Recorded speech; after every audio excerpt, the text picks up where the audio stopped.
Hallelujah. Let us prepare our hearts to worship the Lord tonight. Hallelujah. Hallelujah. Welcome here, Holy Spirit. Hallelujah. Thank you, Jesus. Oh God, hallelujah. Praise you, Father.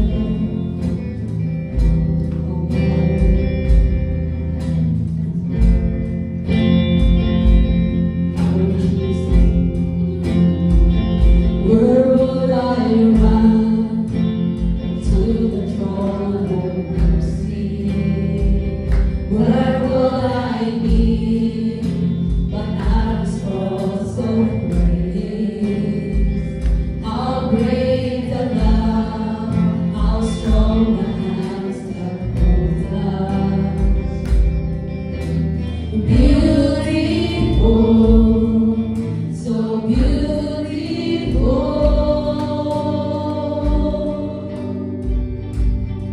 So here I come to lift you high, Jesus, be glorified in all things.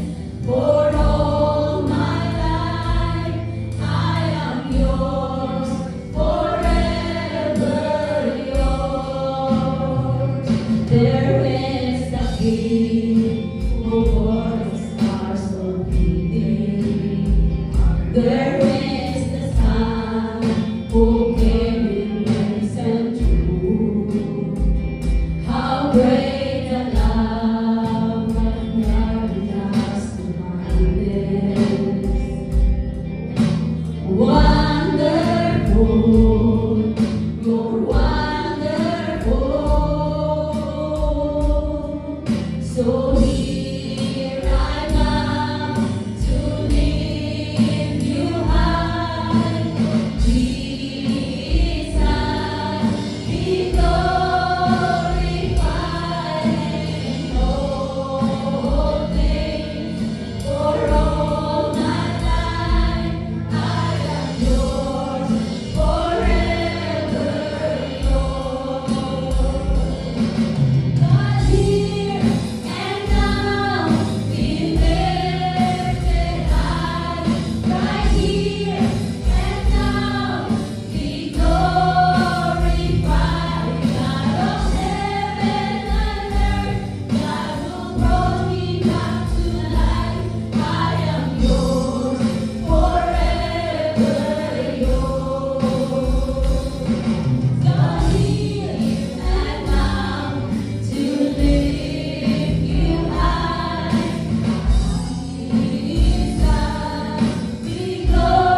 God, we feel this gathering, Panginoon, with your holy presence, oh God. Hallelujah. May every word spoken, oh God, may every prayer lifted, and every song we sang, Lord, brings honor and glory to your name, Father God. As we sing, oh God, your faithfulness tonight, oh God. Hallelujah. Thank you, Jesus. Thank you, Holy Spirit. Oh God, thank you. Hallelujah. Amen and amen. Amen. Hallelujah. Let us continue to worship our God. Amen. Hallelujah.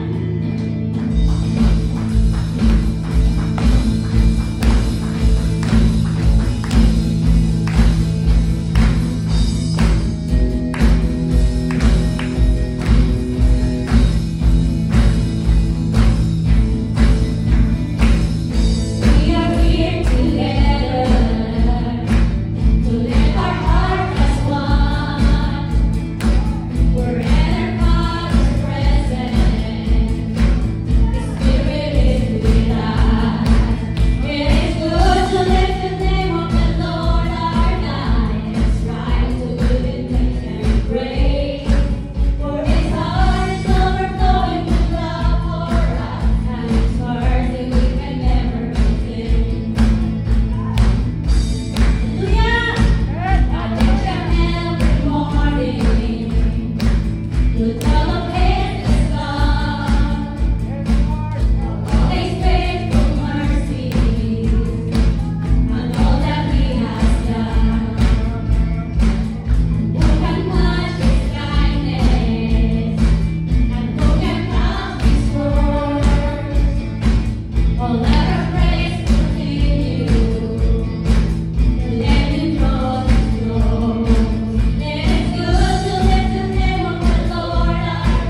till all I want and all I see is your presence. Awaken me,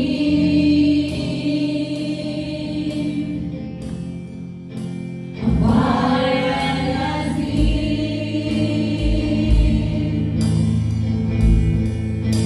a fire full of love. Heaven open now.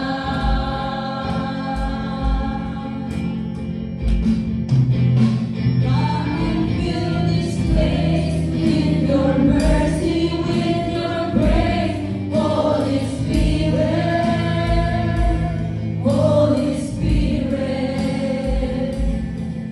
With power and with love, all-consuming fire, come, Holy Spirit, Holy Spirit. Strengthen all my pride, my possession,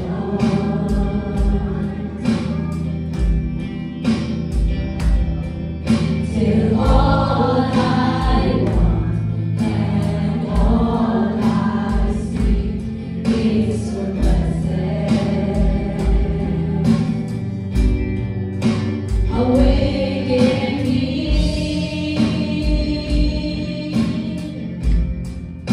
a fire and a zeal, a fire full of love. Heaven open now.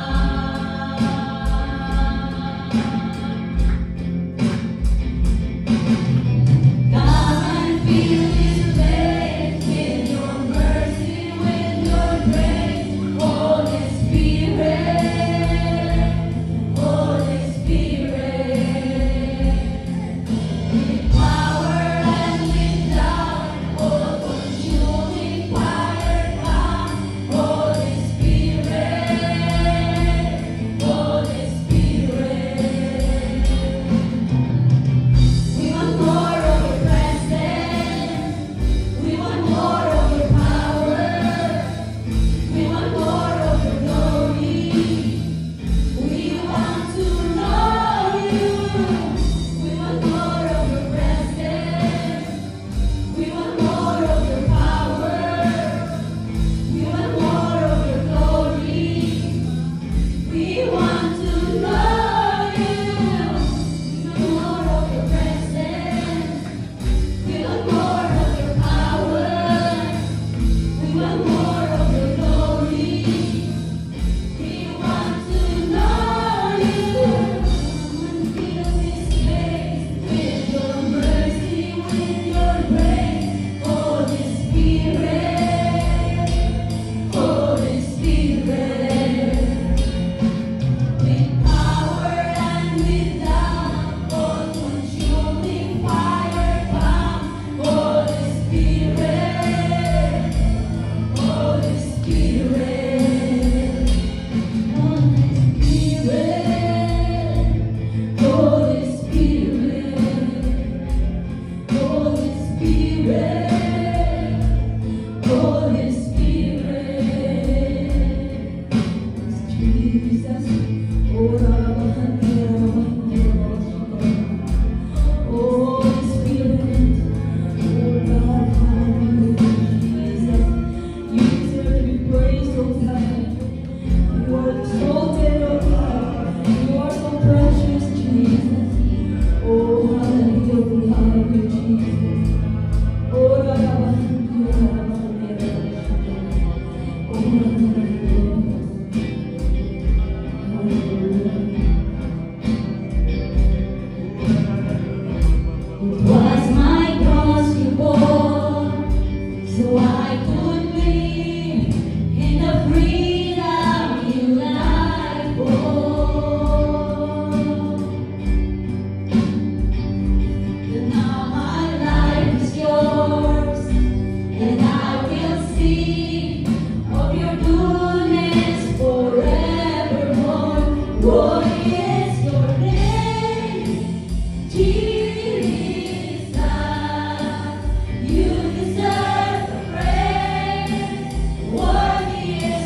should understand and should practice is Psalm 22 verse 3. The Bible taught us that the one thing that brings down the presence of God is our praises and our worship of Him. The most important activity in the church actually is not prayer but worship. In fact, you cannot pray without worshiping God. What really ignites our prayer should be our worship of Him. Amen. That's why the focus of every local church should be to train the people of God to worship Him. Because if every one of us is a worshiper of God, it is easy to accomplish the Great Commission which God has given to us.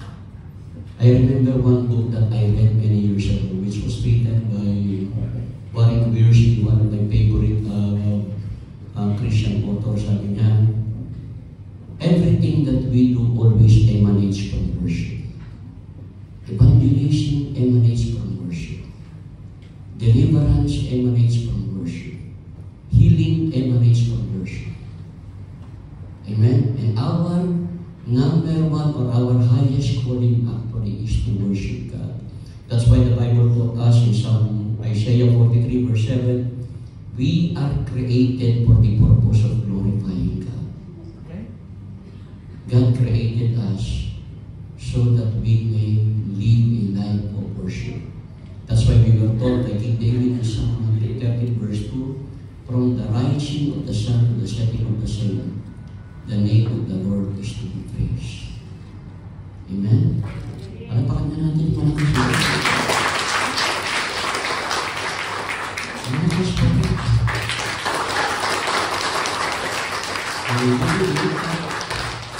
Unless we learn to really live a life of worship, we will never be able to tap the full potentials that the Lord has given to us. That's why we study the Word of God. We ask the Holy Spirit to reveal Jesus to us more and more, because the more Jesus Christ is revealed to us through His written Word, the more we know ourselves. You can never know yourself, you can never know your true word, you can never know the power that God has placed inside of you unless you know the Lord Jesus Christ. Amen? Sabi ko sa katabi mo, your worship is very important to God. Tell the person next to you, yung worship mo, inaantay ng Diyos yan. Remember the story in Luke chapter 17, when 10 lepers approached Jesus Christ and God, through His goodness, performed instant miracle on those 10 lepers. Of the 10 who experienced the instant miracle of God, only one came back to offer Jesus the thanksgiving. And Jesus Christ looked for the other 9. Sabi niya, di ba 10 kayo? Where are the other 9? Ang bumalik sa Samaritano pa. Amen? Meaning, Jesus Christ is always expecting that we should be worshiping Him. Lalo na hindi tayo nangingi ng blessing. Amen? Magaling tayo manghingi. Alam niyo bang God is measuring everything that He is giving to us? And He is expecting us that with every blessing that we receive from Him, we should reciprocate it with an overflowing offering of praise and worship. That's why as we celebrate our anniversary this evening, the goal of this celebration is to honor God, not just simply to fellowship. Ako lagi ko sinasabi po ito, we are celebrating anniversary not for the purpose of fellowship, but for the purpose of honoring God. Just imagine, nagkaroon ng crisis all over the world. May gera dito sa Israel. But you were able to survive. Amen?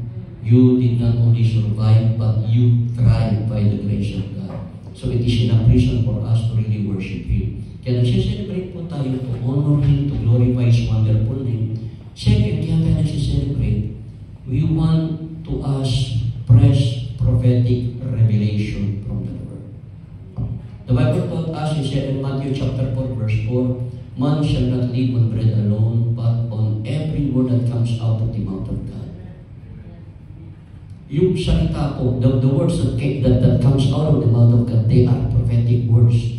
They are words spoken personally to every one of us. Amen? If you really want to really succeed as a believer and as a servant of God, you should learn to live basically and purely on every word that God is speaking to you personally. Remember John chapter 10 verse 3 and 4, my sheep hears my voice and my sheep knows my voice. If you are a sheep of Jesus Christ, you should be familiar with His voice. You should know His voice. Sabi mo sa katabi mo, ang buhay hindi alat siyampa.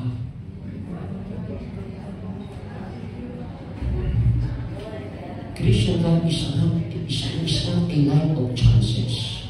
We don't take chance. Amen? Every act that we do should always be based on the words that we receive from God. If you are no longer receiving fresh words from God, if you are no longer experiencing God speaking to you personally, fresh words every day, then there is a problem. Isaiah chapter 30 verse 21, the Lord said, as you walk, you will hear a voice behind you telling you this is the way, walking it. That's why a church should live by the words of God. If God is no longer speaking to a church, dapat yung church na yun isarado na. Do you know the name Ichabod? Remember the wife of Phinehas? When she heard the news that Phinehas and the brother of Phinehas, Hophni and Phinehas, the brothers, the two sons of Eli, when the wife of Phinehas heard that her husband, her brother-in-law, and her father-in-law died, and she was pregnant at that time, bigla siya nanganak ng labor. Namatay siya. And the name that she gave to the child, because the child was the result of the mourning that she experienced after hearing of that bad news. And she named that child Ichabod. Ichabod means the glory of God has departed.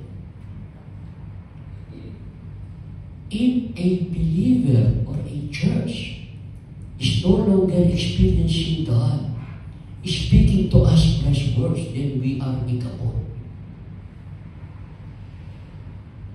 This is a very strong word, but I don't believe this is the word that every believer and every local church should hear. A church is not existing for the sake of fellowshipping. A church should not exist for the sake of just taking care of the people who are coming to us.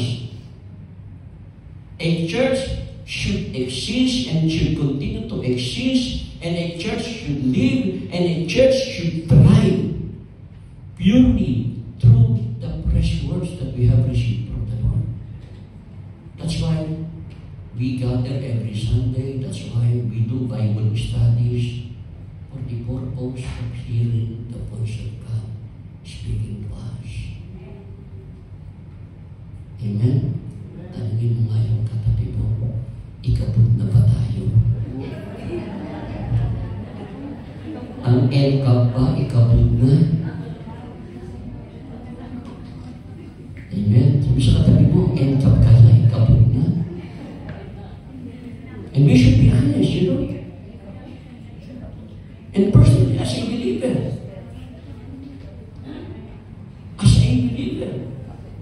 you should always be hearing what God is saying to you. The rhema words.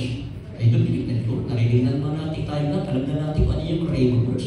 Yung Bible, ang tawag dito, Logos word. Written word of God. Generally, ang tawag dito, Logos word. Ngayon, the voice that we hear from God speaking to us through what we read in this little word is what we call rhema words. Living words. And that is what we need.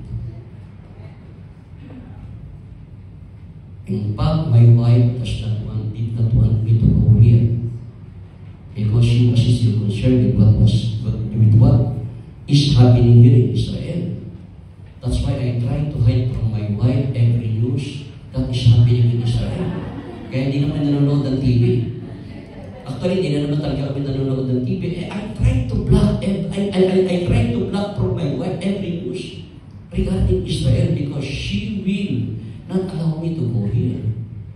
Actually, I was telling them before I came 1 week before, I officiated the wedding of my eldest daughter. Nung kinakasal ko po yung anak ko, inaapoy ako ng trangkaso. I was sick.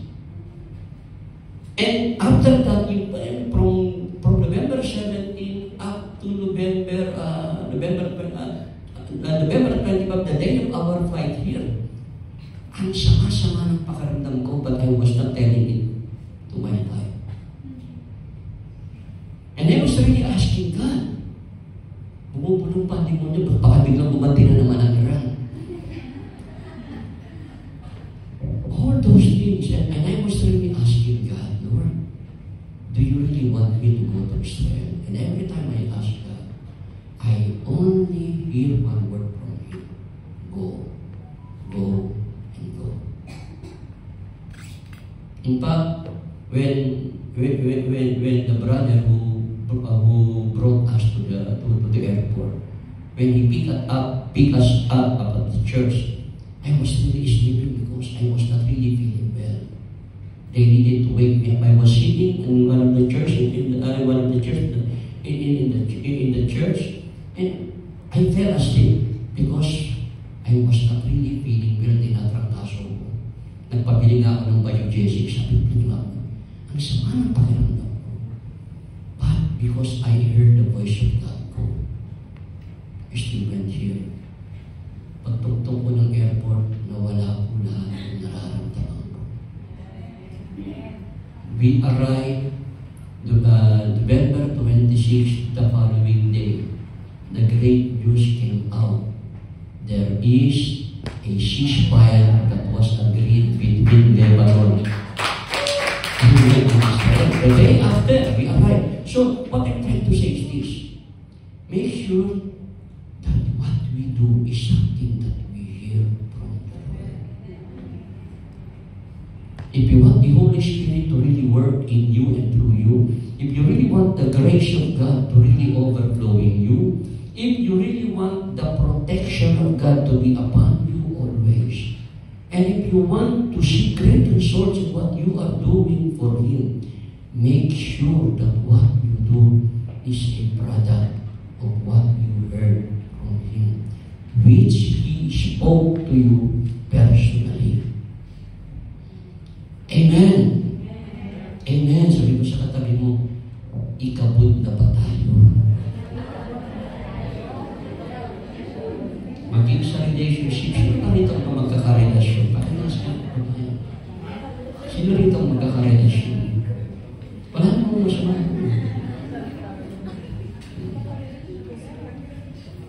Alam mo, even relationship, husband and wife, ang challenge mo sa mga asawa is how to maintain the intimacy, the sweetness, the intimacy, the excitement of the relationship.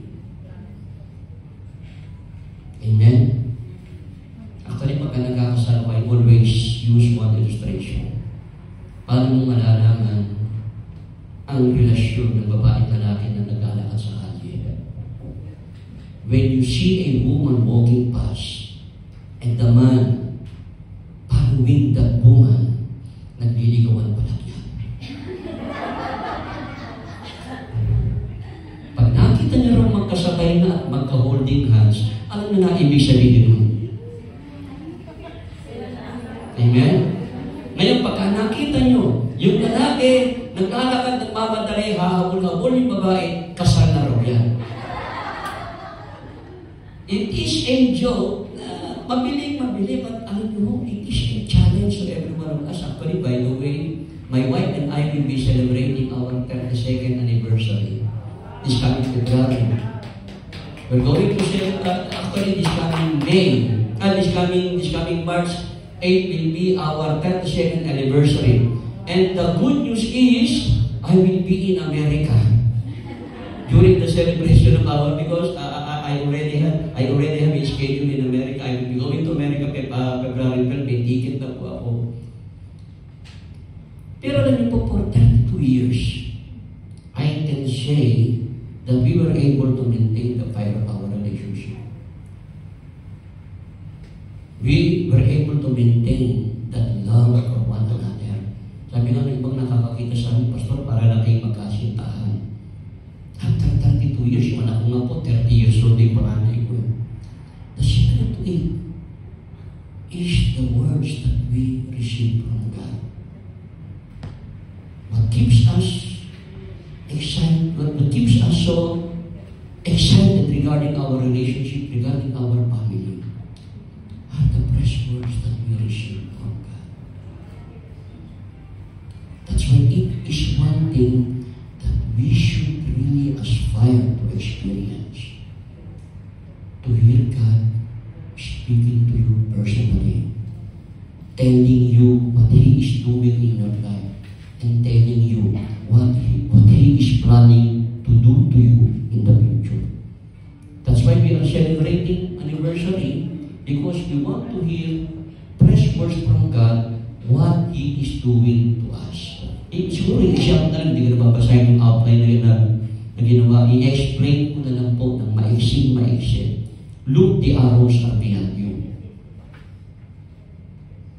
1 Samuel chapter 20, verse 18 to 22. Actually, if you know the story, that was the time when Saul was trying to kill King David.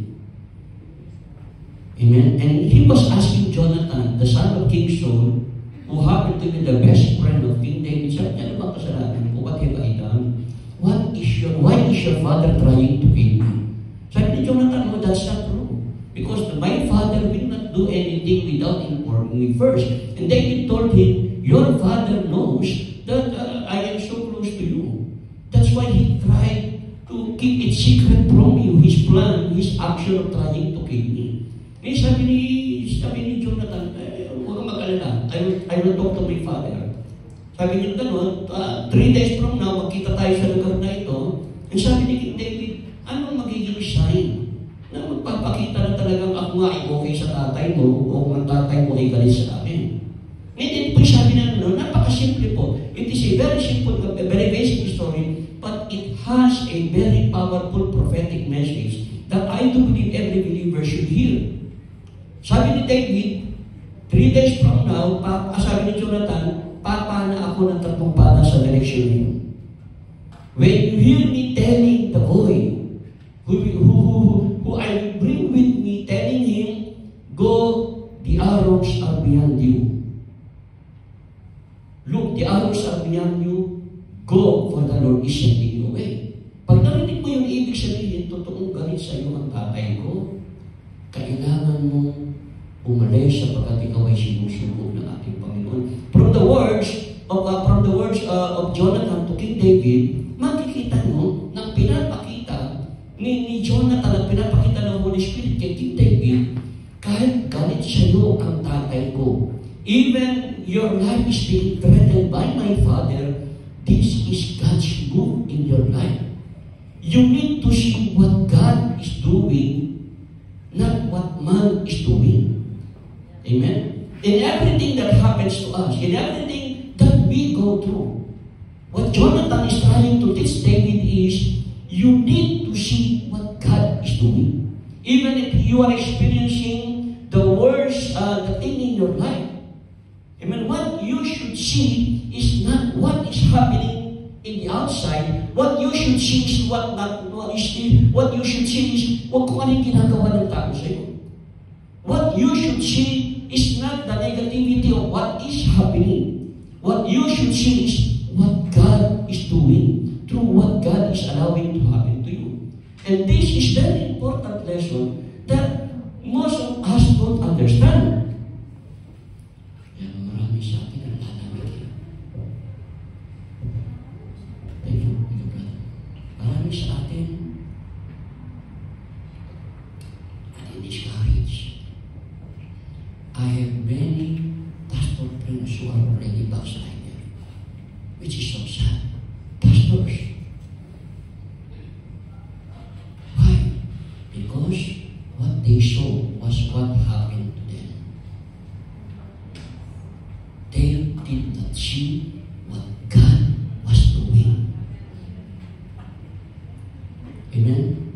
People of NCAP at sa lahat po ng mga kapatiran at kapagkagawang nandito po, pakitaas na po yung mga pastor na nandito po, mga lingkod po ng Diyos. Palagpakan po ang Panginoon sa Panginoon. As we enter the new year in this church, the Lord is telling you, look, the arrows are beyond you. Go, for the Lord is sending you away. If you want to succeed, if you want to thrive, if you want to fulfill what God has called you to accomplish for Him, you need to learn this very powerful principle. Learn to look at what God is doing for everything that is happening to you. Amen? Amen? When you learn this principle, as we enter this new year, actually this new year is a year of release and year of upgrade. What does it mean? Kung alam niyo po yung kwento ni when David went, because he understood that God was sending him away, although hindi niya maintindihan bakit. Sabi ni David, wala naman akong kasalanan. I am so faithful to your father. Which is true. Siya yung the best na sundalo. Para ba kay David, para bang injustice yung nangyari? It was unfair because he was so faithful to King Saul.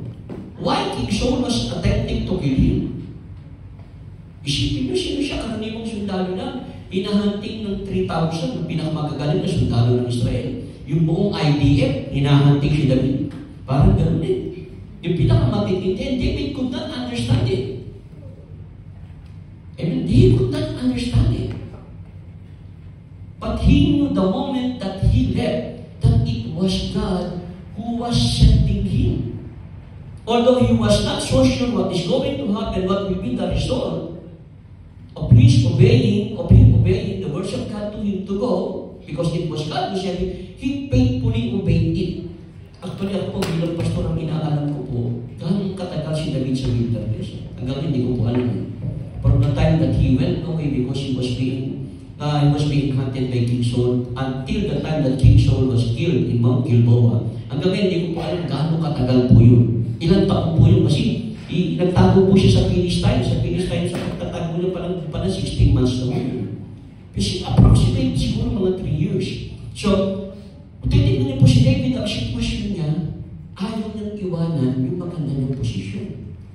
Asawa siya ng anak ng hari, and he was the favorite of the people of Israel. He was the most powerful general. He was the bodyguard of the king. And coming from a very poor family, mahirap na mahirap si David, he was promoted to becoming the most famous person in Israel. Kaya siya kontento na siya. Ayaw niyang iwanan mo. But the Lord told him, I need to allow this for you to see the greater things that I am planning for you. Ito po yung problema ito yung po kayo sa akin. Narinig ko po ito sa isang pastor. Sabi ng isang pastor, the greatest enemy of our future success and our future prosperity is our present success. Ulitin ko po, meditate po ito, napaka-powerful po nito.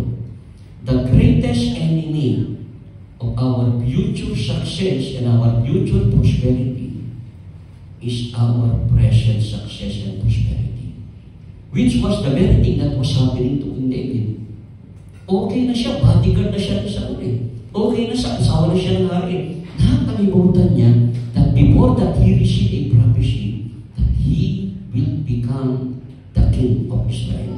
He was willing to forego what God prophesied about his future because he was already contented with what he accomplished at that time.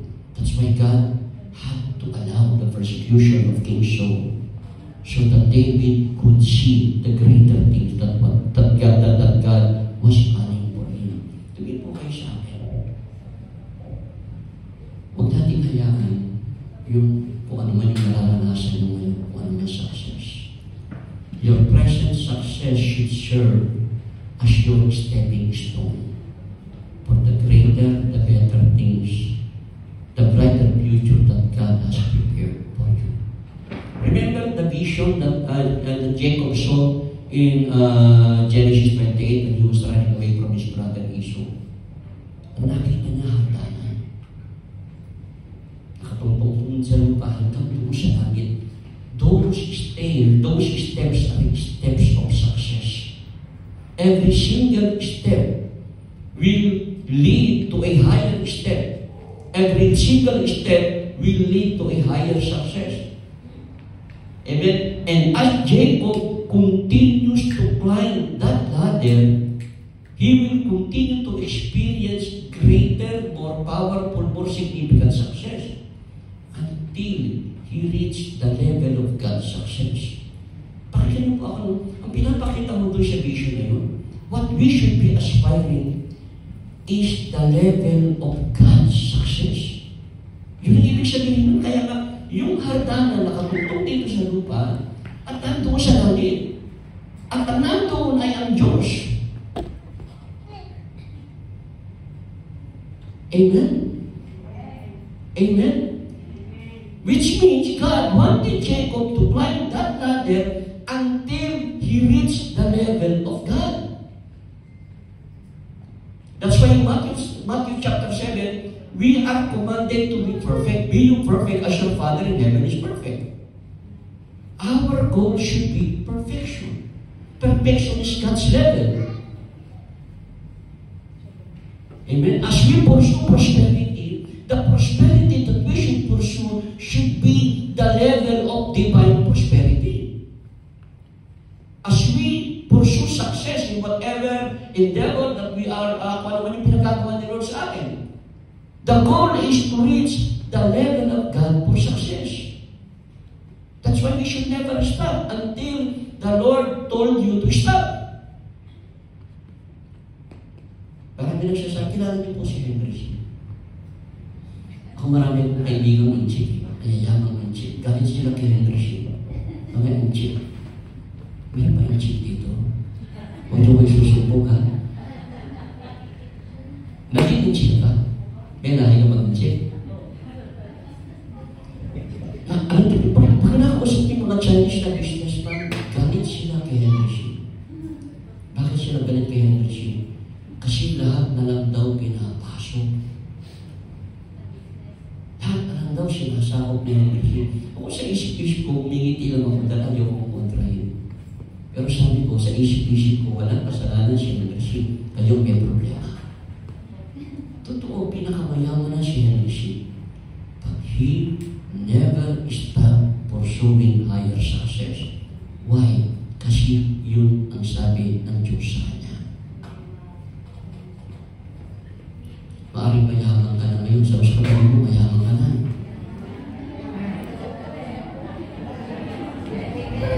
Mayaman ka na ba? Sabi mo sa katabi mo, mayaman ka na. Hindi sa utang, ha?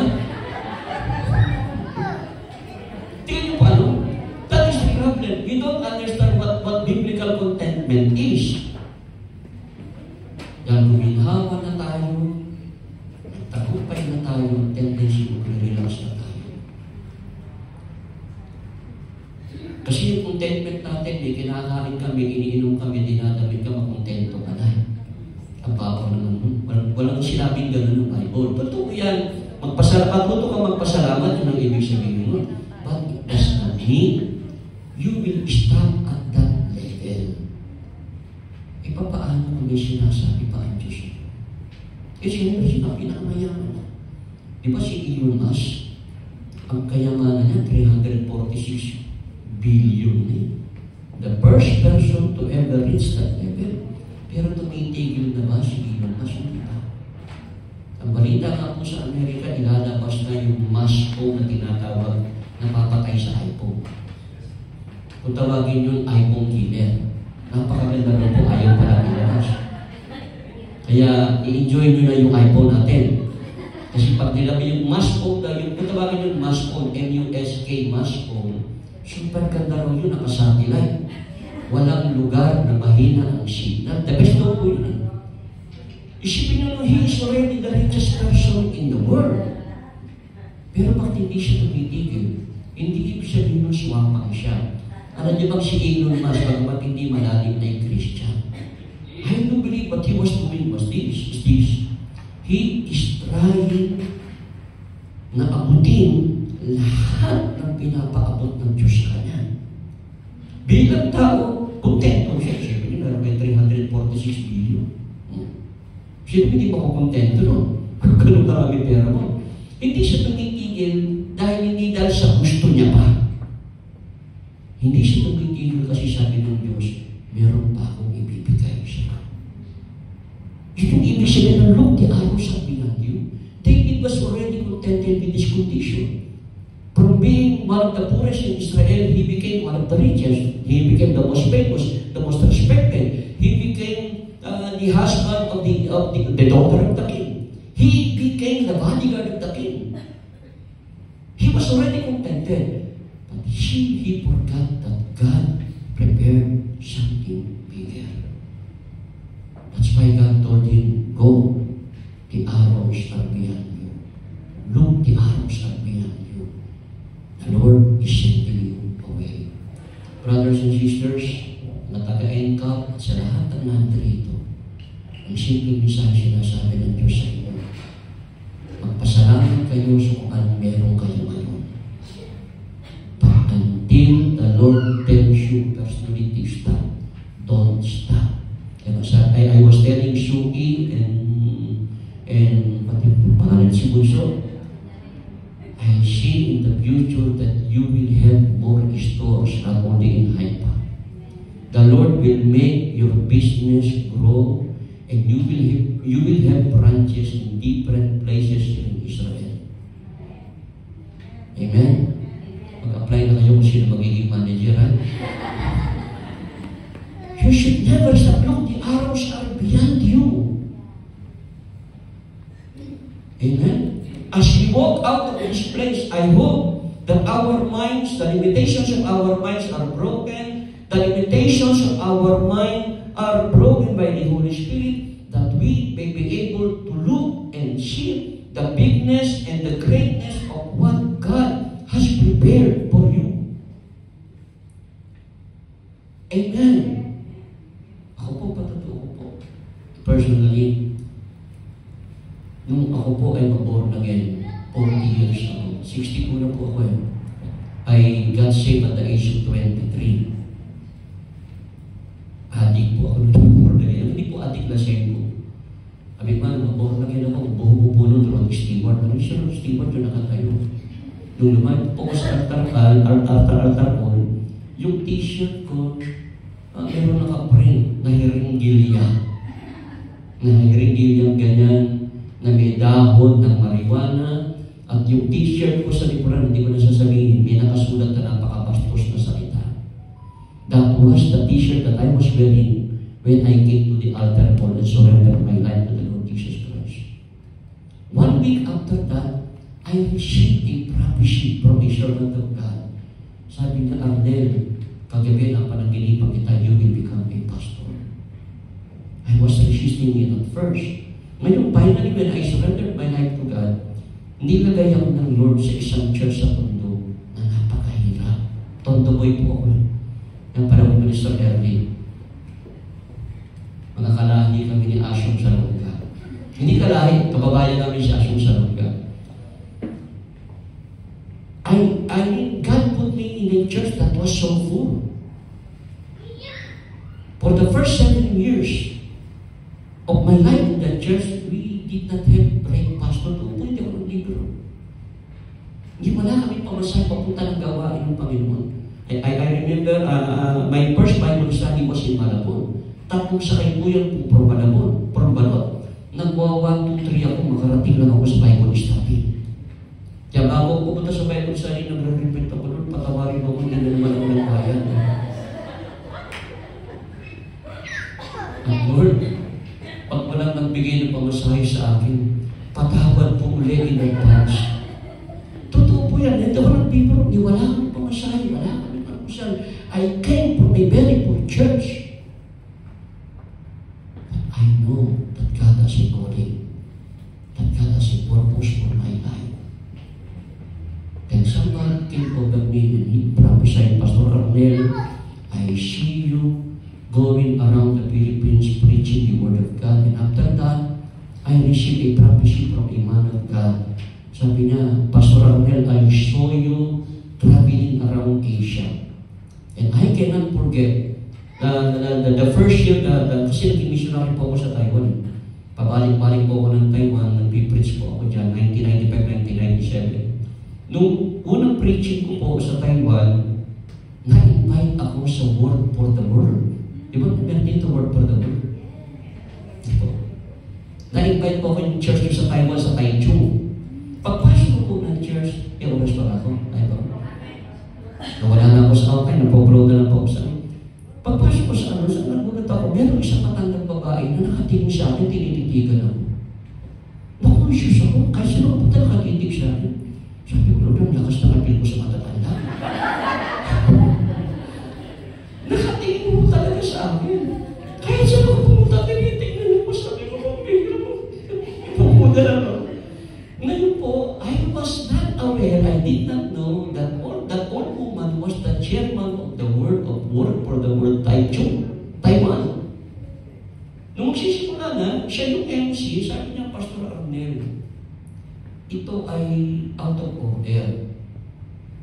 Pwede ka ba tumayo? Opening prayer pala ko yung pinatayo po ako. Sabi niya, the moment I saw you when you entered the door, the Holy Spirit spoke to me. You will be traveling beyond Asia. You will go to different parts of Europe, America, and Middle East. I received those prophecies. When I received those prophecies, sa tingin ko parang ang hirap mangyari. Parang mangyayari na akong kakilala. But I held on to those words. That's why I learned the principle of look, the arrows are beyond you. Do not look at yourself, do not look at your limitation, do not look at your circumstances, do not look at what you don't have. Just look at what God has prepared for you.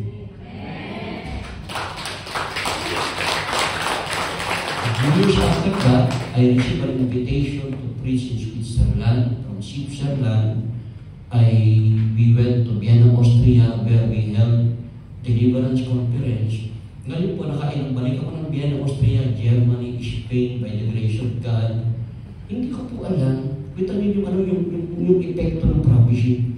Yung preaching ko po sa Vienna, Austria, hindi ko alam, nakatape. Pinadala sa Amerika. Nung pinadala sa Amerika, nagulat ako, may nag-i-invite na sa akin. Pastor, could you visit us here in America? Kaya simula akong papunta ng Amerika 2005. Kagagaling ko na po ng Amerika noong September, papunta po niya ko ng Amerika noong February. Hindi po ito kayabangan. Nakatatlong balik na po ako ng Amerika. May church na rin po tayo sa Amerika. Sa Houston, sa po sa New Jersey. Ang point ko, looking back where I came from a very poor church. But those words that I received from the Lord, those words that I continue to receive from, and I continue to receive ngayon. Amen? Made me learn not to look at myself, not to look at my situation, not to look at my limitation. Alam niyo ba, hindi ako graduate ng Bible school? No, never. By the grace of God, ako graduate ng Bible school. Gusto ko pong mag-aral ng Bible school. Yung pastor po namin, nilibot na, we inquired with all the Bible study, Bible schools in Karuhatan. Ano po yung mga Bible school sa atin? No one accepted me because we do not have the money. I was so frustrated, but I knew God has called me. And it drove me to study the Word of God personally. Kaya nga ang biro ko po, buti pang SM, may discount ng Bible school pala. Pero nakita ko po, inaraw ng Lord yun eh. It made me so hungry for God's Word even more. It drove me to read the Bible nang wala akong papel. It drove me to my knees. At doon ko po narinig ang Panginoon. Alam niyo po kung paano ko napunta ng Israel? Ako lagi sinasabi kay Lord, Lord, kahit maikot ko buong mundo, pag hindi ko natungtong ng Israel, hindi kumpleto. Kilala niyo po si Pastora Para. Hindi ko po dito na-meet yun. Na-meet ko po yun sa Amerika. Noong panahon binobomba ng Lebanon, ng Hezbollah ng Amerika, nung binobomba ang Haifa, tumakbo ko ng Amerika yan. Nagkataon doon sa tinakbuhan niya, invited speaker po ako, yung kapatid niya. Kaya po kami una nakita ni Pastora Para. Nagkakilala kami. Ngayon po, lumipas ang ilang taon, wala ko si Amerika, yung si Pastor Joe, natatanda ko yung na sabi niya, Pastor, meron na tayong church sa Israel. Samahan mo ako, alalay kita ko. Sabi ko, si Pastor, supportahan kita. Akala ko, biro lang. Nakalimutan ko na yun. November 2013, I received a call from Pastor Joe from America. Pastor, diretso na tayo sa Israel na. At totoo ba yung Pastor? Pero, may agang-agang ako. Sabi ko, Lord, I really want to go to Israel, but my conviction is, ayoko pupunta ron ng mga siya lang ako. Gusto kong mag-minister. Pero sa mga mag-minister po, alalay nga lang ako. Hindi ako nagpapabook. Nakabook ako. Mahal-mahal po ng ticket. Ang unang ticket ko po dito, $1,600. Dollars po. Pero pinayaran ko po dahil nakarinig ako kay Lord. And, you know, my wife and I are talking. The agency was calling at that time, Pastor, babayaran mo ba itong booking ko? Kundi bibigyan ko lang sa iba. Sabi ko, may magkabigyan mo pa ako ng isang araw. January 31, 2013. Nag-uusap kami mag-asawa, putukan po yun. Sabi ko ganun, my dealing with God is this. I will receive an invitation in Israel to preach the word of God. Nag-uusap pa lang kami mag-asawa, wala pa isang oras, tumuloy yung cellphone ko. A message coming from Sister Para Iyan. Sister Para, sabi ko, taga-Israel ah. Sabi niya, Pastor, pwede ka bang ma-invite, mag-deliverance dito sa Israel? Tapos binti ng pabuha. January 2. 1,600, kahit mahal, binayaran ko. Sabi ko kasi, Lord, confirmation eh. Napunta po ako dito para alalay lang. Yung aalalayan ko, Pastor, nakalimutan yata sila. Pumunta ng Nazareth, hindi sila dinaanan, nagsama ng loob nila. 3 months sila nag-prepare si Pastor, hindi sila pinuntahan ng Pastor. Pero sabi ni Pastor, teka muna, Pastor, walang mali. Ang prayer namin kung sino yung darating ikaw yung tumating To make the long story short, hindi ako makapaniwala. Pagdating isang balik ko na po ito sa Israel. And they were all the result of the words that I received from God. Bago mangyari ang mga bagay na ito, narinig ko muna kay Lord na nagsalita sa akin. Remember Romans chapter 10 verse 17, faith comes by hearing and hearing by the word of God. Faith is not believing God that God will give you what you want. Faith is not believing the power of God that God will help you fulfill what you want. That is not faith. If that is your faith, you don't understand what faith is. Faith is not something about you. Faith is about something about God and what He has planned and prepared for you. Faith comes by hearing and hearing from the Word of God. Meaning, faith is the power to believe what God spoke to you regarding His plan, His purpose, His design for you. Even prayer is not asking God to do to you what you want Him to do to you or to give to you what you want God to give to you. No, that is not prayer. Prayer is asking God to do to you what He wants to do to your life. Prayer is asking God to accomplish in your life what He has planned for you. And prayer is asking God to give to you what He planned to give to you.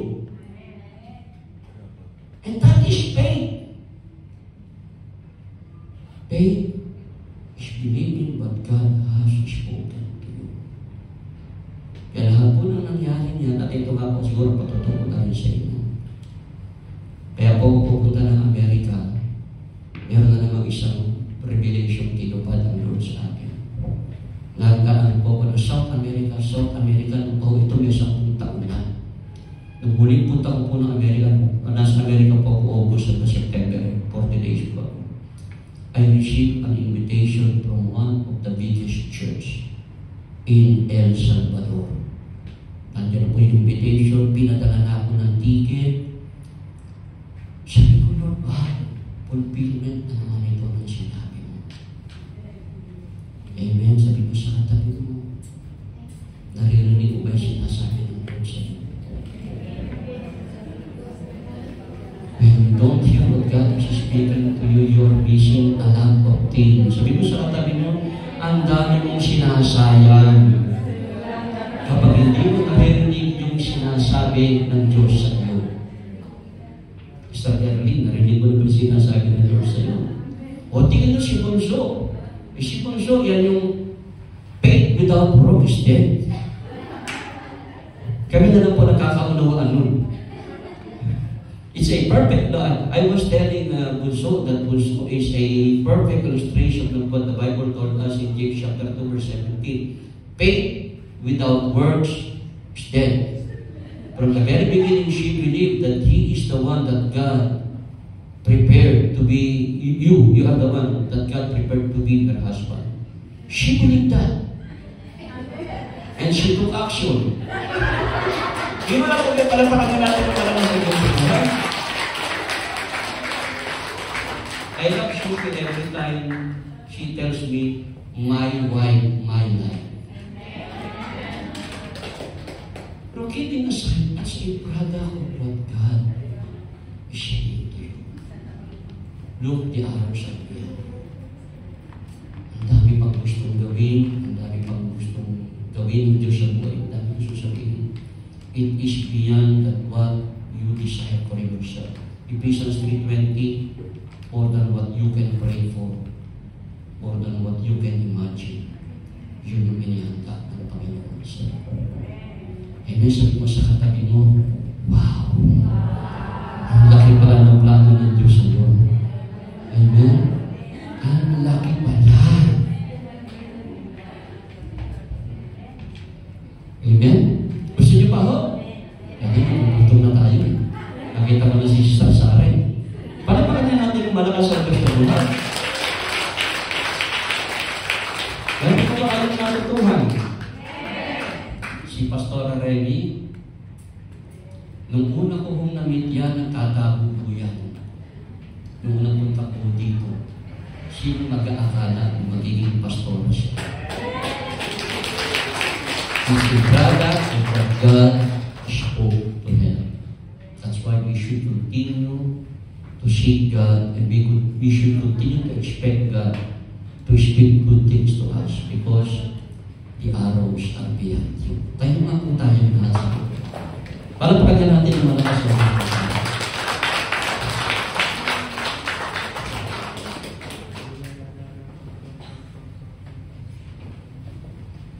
Mga tumutugtog. Kanta tayo.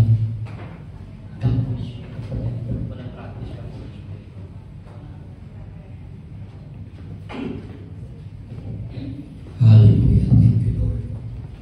Actually, meron po po siya na rin siya ng pang isang revelation more than 10 years ago. Hindi ko pa alam kung kailan mapupulpil. God has spoken to me about 15 years ago. I will go to Russia and speak the word of God in Russia. Hindi ko pa alam kung paano, wala na akong kilala sa Russia. Pero God spoke to me, and I do believe bago bumalik ang Panginoon, magaganap. Kasi sinabi niya. Sabi mo ulit, titingnan mo ulit ang katabi mo. Huwag mong sayangin. Lahat kami nihanda ng Diyos sa iyo. Pakinggan mo yung mga sinasabi ng Diyos sa iyo. Sa dalawang pastoran mo, na nandito, pwede pakitaas yung ako kamay. Huwag po kayo mahiya. Sige po. Alam po, malaki ang gagawin ko po. Sabi ko ng Lord sa inyo, sinasabi ng Lord sa inyo, huwag yung paniwalaan ang sinasabi ng don't be discouraged, huwag kayong makakaramdam ng inferiority complex. The Lord has called you, hindi po aksidente magiging pastor ninyo. Amen? And the Lord is telling you that the spirit of revelation will flow upon you.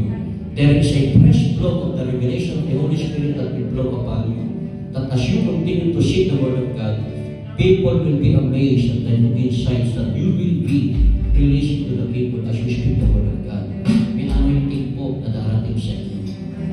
Amen? God's protection is upon you. God has told you, ang sabi ng Lord, hindi ko po, kung kayo mag-discourage, kung yung pakinggan yung mga sinasabi ng God. Just concentrate on God and His calling upon your life and what God has spoken. Awitin na natin ito ang Holy Spirit.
Whoever believes on the name of Jesus is given the right to become sons of God. Alam mo yung karapatan at kapangyarihan at pribilehyong marinig ng Diyos na nagsasalita sa atin. ay binibigay ng Diyos sa sinong sumasampalataya sa Kanya. Kapatid magulang, kung totoong sumampalataya ka na kay Jesus bilang Panginoon at tagapagligtas ng iyong buhay, dapat nararanasan mo yan. Pero kung narito ka, hindi mo pa lubusan na isusurrender ang buhay mo kay Jesus, hindi ka pa nagsisisi, hindi ka pa nagsusuko ng buhay sa Kanya, hindi ka pa sumasampalataya sa Kanya bilang Panginoon at tagapagligtas ng buhay mo, huwag kang mahiya sa oras na ito. Pagbuko tayo ng ating ulo, magpikit tayo ng ating mata at sumunod lamang tayo sa maikling panalangin ito. Panalangin nagpapahayag ng pagsampalataya mo sa Kanya bilang Panginoon at tagapagligtas ng buhay mo. Sabihin mo, kapatid, Panginoong Jesus, maraming salamat po sa pagmamahal mo sa akin.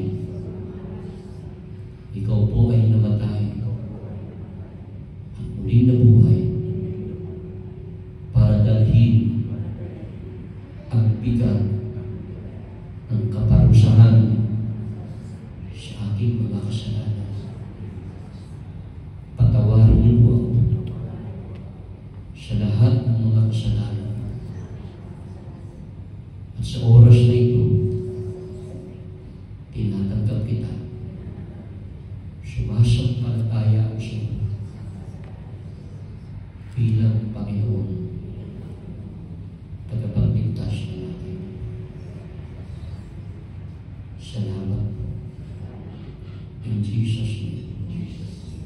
Amen. Para